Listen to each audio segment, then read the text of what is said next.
এদিকে নওগাঁয় আকস্মিক পরিদর্শনে গিয়ে হাসপাতালে অনিয়ম অসঙ্গতি দেখতে পান স্বাস্থ্যমন্ত্রী। রোগীর বাইরে থেকে স্যালাইন কেনা, চিকিৎসকের অনুপস্থিতি, অপরিচ্ছন্ন রান্নাঘর সহ নানা বিষয়ে দেন তাৎক্ষণিক নির্দেশনা। সমাধানে বেঁধে দেন 1 সপ্তাহ সময়। শেষ হয়েছে সেই 7 দিন। এখন কতটা বদলেছে হাসপাতালের চিত্র, তাই খোঁজার চেষ্টা করেছেন Harunur Rashid Chowdhury. Design, elegance, beauty, সেরা পণ্য সবার জন্য জেভিকো। গত 23 আগস্ট স্বাস্থ্যমন্ত্রী এসেছিলেন নওগাঁ জেনারেল হাসপাতালে, পেয়েছিলেন নানা রকম অনিয়ম অসঙ্গতি, বলেছিলেন সপ্তাহের মধ্যে ঠিক করতে হবে সবকিছু। আজকে সপ্তাহ পেরিয়ে এই হাসপাতালের কি অবস্থা তাই জানার চেষ্টা করব।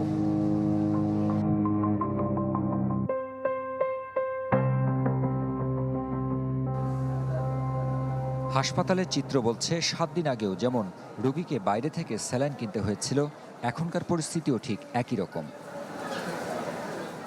এই যেমন শারীরিক দুর্বলতা নিয়ে ভর্তি তানিয়ার স্যালাইন আর ইঞ্জেকশন কিনতে হচ্ছে বাইরে থেকে। একই অভিযোগ পরীক্ষা নিয়েও। জ্বরাক্রান্ত মায়ের সিবিসি সহ কয়েকটি পরীক্ষা বাইরে করিয়েছেন ববি, অথচ মন্ত্রীর নির্দেশ ছিল প্রয়োজনীয় পরীক্ষা হবে হাসপাতালেই। সরকারি হাসপাতালে তো আসছি মেডিকেলে, তাহলে আমরা বাইরে থেকে কিনবো, একটা স্যালাইনে এখানে তিনি পাবো না, তো বলছে এখানে নাই কো, বাইরে থেকে কিনতে হবে। সিবিসি টেস্টটা বাইরে থেকে করা হয়েছে হিমোগ্লোবিনের জন্য। হিমোগ্লোবিন টেস্টটা 7.5 ছিল, আর লবণের এই টেস্টটা ইলেকট্রলিক্স, এটা হচ্ছে বাইরে থেকে করা হয়েছে। স্যারের সঙ্গে কথা বলবো, আপনি ইনচার্জ হিসেবে এটা বলবেন না যে এটা কেন করতে হলো?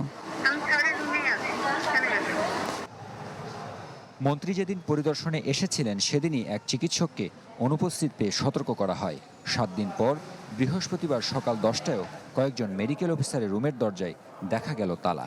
তবে কিছুক্ষণ পর এক চিকিৎসক এসে দাবি করেন নির্ধারিত সময়ে এসেছেন হাসপাতালে। আমাকে যে ডাক্তারের কাছে পাঠায় সে ডাক্তার এখনো আসে নাই, রুমই খোলে নাই এখনো, তালা দিয়া। কয়টা বাজে? এখন 10:45 বাজে। 16 নাম্বার দিছে, ওখানেও ডাক্তার নেই।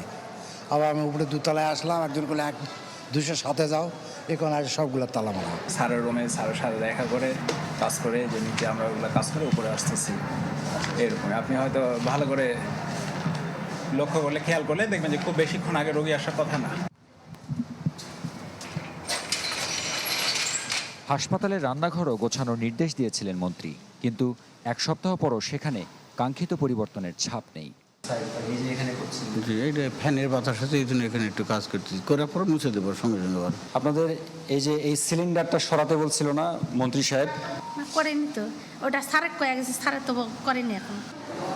এত সব অভিযোগের বিষয়ে কথা বলতে রাজি হননি হাসপাতালটির তত্ত্বাবধায়ক।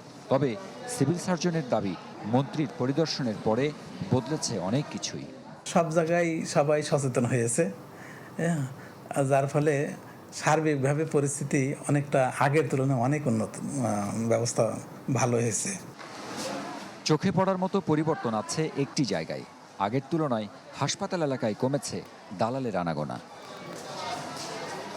হারুন রশিদ চৌধুরী, চ্যানেল 24, নওগাঁ।